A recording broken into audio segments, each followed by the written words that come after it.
Good morning friends. Online study class में आज हम लोग बात करेंगे सामान्य विज्ञान का, जनरल साइंस का एक टॉपिक हमने लिया है परिसंचरण तंत्र, सर्कुलेटरी सिस्टम। लेकिन टॉपिक को पढ़ने से पहले, वीडियो को देखने से पहले वीडियो को लाइक करना, शेयर करना और कमेंट्स करना ना भूलें और साथ में बेल आइकन भी दबाना ना भूलें ताकि अगली वीडियो की अपडेट्स आपको बराबर मिलती रहे। तो आइए फ्रेंड्स, आज हम लोग बात करेंगे परिसंचरण तंत्र। इंग्लिश में कहते हैं सर्कुलेटरी सिस्टम।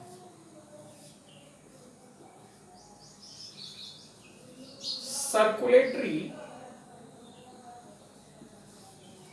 सिस्टम क्या है, किस तरह के प्राणियों में ये पाया जाता है, ये सारी चीजें हम लोग डिटेल से यहाँ पर पढ़ेंगे। मानव एवं अन्य कशेरुकी जो प्राणी हैं, सबके शरीर में विभिन्न भोज्य पदार्थ जैसे गैसें, उत्सर्जी पदार्थ, उनके परिवहन के लिए उनमें एक सुव्यवस्थित अंग तंत्र पाया जाता है जिसे परिसंचरण तंत्र कहते हैं। ठीक है। कुछ अकशेरुकी जीव भी हैं जिनमें भी परिसंचरण तंत्र पाया जाता है। परिसंचरण तंत्र के कार्य क्या है, देखिए। नंबर 1,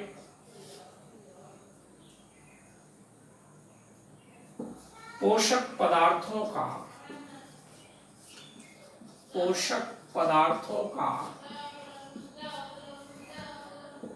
परिवहन। इसमें पोषक पदार्थ ग्लूकोज, कार्बोहाइड्रेट्स, यूरिक अम्ल, यूरिया और अन्य जो विटामिन, बुशी अम्ल आदि पदार्थ हैं, इन सब का जो है परिवहन, ट्रांसपोर्टेशन हमारी बॉडी में परिसंचरण तंत्र के अंतर्गत ही होता है। नेक्स्ट कार्य क्या है, नाइट्रोजन का परिवहन। मित्रों, नाइट्रोजन का परिवहन, नाइट्रोजन मुख्य रूप से जो एमिनो अम्ल है या प्रोटीन है, उसका मेन एलिमेंट होता है। तो ये हमारी बॉडी में जितना यूज होता है वो यूज हो पाता है। उसके बाद जो भी बचता है उसको यूरिया, यूरिक अम्ल आदि के रूप में हमारे शरीर से बाहर कर दिया जाता है। तो ये आता है नाइट्रोजन का परिवहन। तीसरा कार्य परिसंचरण तंत्र का है हार्मोन्स का परिवहन। हार्मोन्स का परिवहन, ट्रांसपोर्टेशन ऑफ हार्मोन्स। हमारी बॉडी में हार्मोन्स जो बनते हैं अलग अलग पार्ट्स में बनते हैं बॉडी के, और वो पार्ट्स हार्मोन्स को स्रावित करते हैं और हमारी बॉडी में विभिन्न सेल्स के पास पहुंचाने का कार्य कौन करता है, ये हमारा परिसंचरण तंत्र करता है। इसके बाद नेक्स्ट वर्क है जो सबसे महत्वपूर्ण है, ऑक्सीजन का परिवहन, ट्रांसपोर्टेशन ऑफ ऑक्सीजन। हमारी बॉडी में प्रत्येक सेल तक ऑक्सीजन इसी परिसंचरण तंत्र के माध्यम से ही पहुंच पाता है। तो ये मुख्य जो कार्य है परिसंचरण तंत्र के, ये हमारी बॉडी में देखने को मिलते हैं। उसके बाद हम लोग पढ़ते हैं परिसंचरण तंत्र के प्रकार। Types of circulatory system.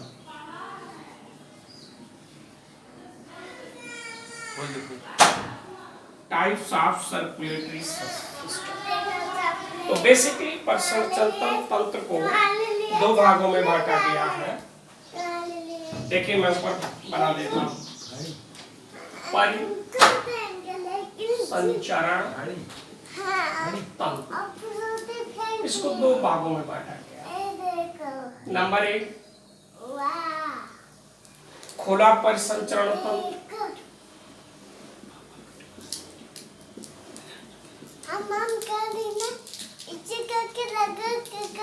इसको इंग्लिश में कहते हैं ओपन सर्कुलेटरी सिस्टम, और दूसरा है बंद परिसंचरण तंत्र, इंग्लिश में कहते हैं क्लोज्ड सर्कुलेटरी सिस्टम। देखिए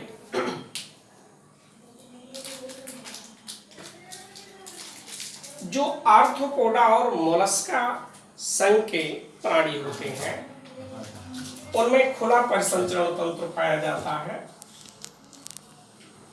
जैसे कीट, झींगा मछली, इन सब में जो है खुला परिसंचरण तंत्र पाया जाता है।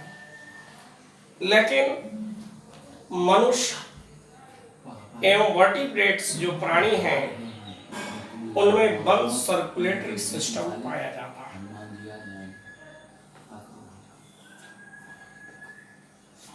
बंद परिसंचरण तंत्र में रुधिर का प्रवाह बंद नलिकाओं में के माध्यम से होता है। इस प्रकार के तंत्र में दाब तथा गति अधिक रहती है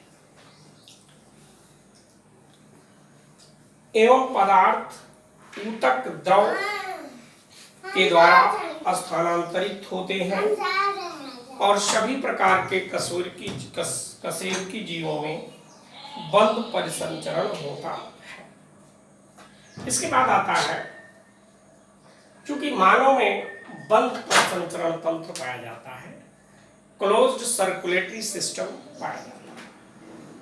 मानव का परिसंचरण तंत्र क्या है? मानव के शरीर में बंद एवं दोहरा परिसंचरण तंत्र पाया जाता है। यह परिसंचरण तंत्र मुख्यतः दो अवयवों से निर्मित होता है। कौन कौन? नंबर 1 ब्लड और नंबर 2 लसिका। तो देखिए मानव परिसंचरण तंत्र, ह्यूमन सर्कुलेटरी सिस्टम। हमने सबसे पहले आपको बताया कि जो ह्यूमन सर्कुलेटरी सिस्टम है ये एक क्लोज सर्कुलेटरी सिस्टम है और दोहरा परिसंचरण है, ड्वेल सर्कुलेटरी सिस्टम। क्लोज्ड है और ड्वेल सर्कुलेटरी सिस्टम। इसमें प्रेशर और मोशन ज्यादा होता है और इसमें जो ब्लड का ट्रांसपोर्टेशन होता है वो एक क्लोज्ड वेसल के थ्रू होता है और बंद नलिकाओं के द्वारा होता है। मानव परिसंचरण तंत्र के दो भाग होते हैं। नंबर 1 रुधिर परिसंचरण तंत्र, जिसको इंग्लिश में कहते हैं ब्लड सर्कुलेटरी सिस्टम,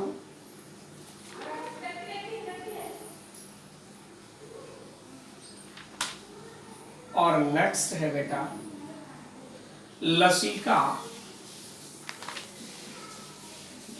परिसंचरण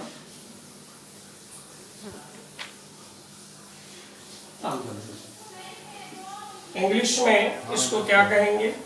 लिम्फ सर्कुलेटरी सिस्टम। तो जो ह्यूमन सर्कुलेटरी सिस्टम है इसको दो कैटेगरीज में कैटेगराइज किया गया है, blood circulatory system and lymph circulatory system. ठीक है, इसके बाद हम लोग बात करेंगे रुधिर परिसंचरण तंत्र। तो देखिए आइए, तो सबसे पहले आपको ये पता होना चाहिए कि रुधिर परिसंचरण तंत्र की खोज किसने किया। देखिए, रुधिर परिसंचरण तंत्र, इसको इंग्लिश में क्या कहते हैं?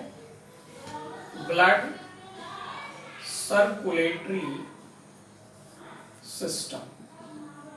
तो देखिए मित्रों, ब्लड सर्कुलेटरी सिस्टम की खोज सबसे पहले 1628 ईस्वी में अंग्रेज वैज्ञानिक विलियम हार्वे ने किया था। किसने किया था? इसकी डिस्कवरी 1628 ईस्वी में एक इंग्लिश साइंटिस्ट, कौन scientist? English scientist William Harvey ने किया था। सबसे पहले इन्होंने बताया था कि ह्यूमन बॉडी में ब्लड का ट्रांसपोर्टेशन परिसंचरण कैसे होता है। देखिए, रुधिर परिसंचरण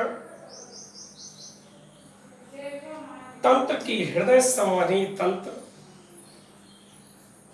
भी कहा जाता है, कार्डियोवैस्कुलर सिस्टम भी कहा जाता है, क्योंकि संपूर्ण शरीर में परिसंचरण में सर्वाधिक महत्वपूर्ण भूमिका हृदय की होती है। तो इसका दूसरा नाम क्या है? हृदय संवहनी तंत्र। हृदय संवहनी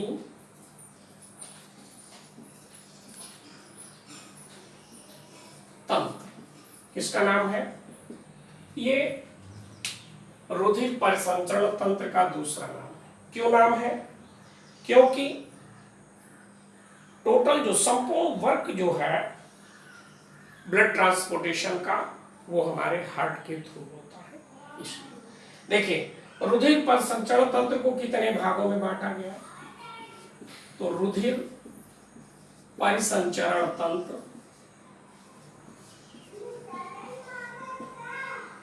3 भागों से मिलकर के बना है, या 3 भागों में कह लीजिए बांटा गया है। नंबर 1 रुधिर, जिसको इंग्लिश में ब्लड कहते हैं, और दूसरा है हृदय,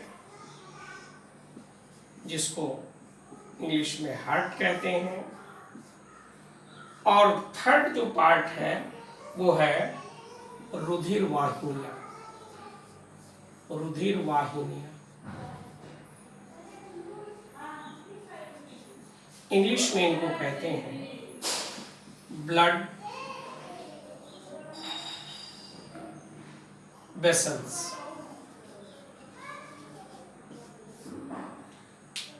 तो रुधिर परिसंचरण तंत्र को 3 भागों में बांटा गया, रुधिर, हृदय और रुधिर वाहिनियां, blood hearts and blood vessels. ठीक है, तो ये पूरा हमारा परिसंचरण तंत्र का कैटेगराइजेशन हुआ। मित्रों, इसके आगे हम एक एक करके पढ़ेंगे ब्लड के बारे में, हार्ट के बारे में, और कौन कौन सी रुधिर वाहिनियां हैं कि जिनका क्या काम है, उनसे कौन सा वर्क होता है। इस सारी चीजें हम अपने अगले वीडियो में बताएंगे। आज यहीं तक। नमस्कार।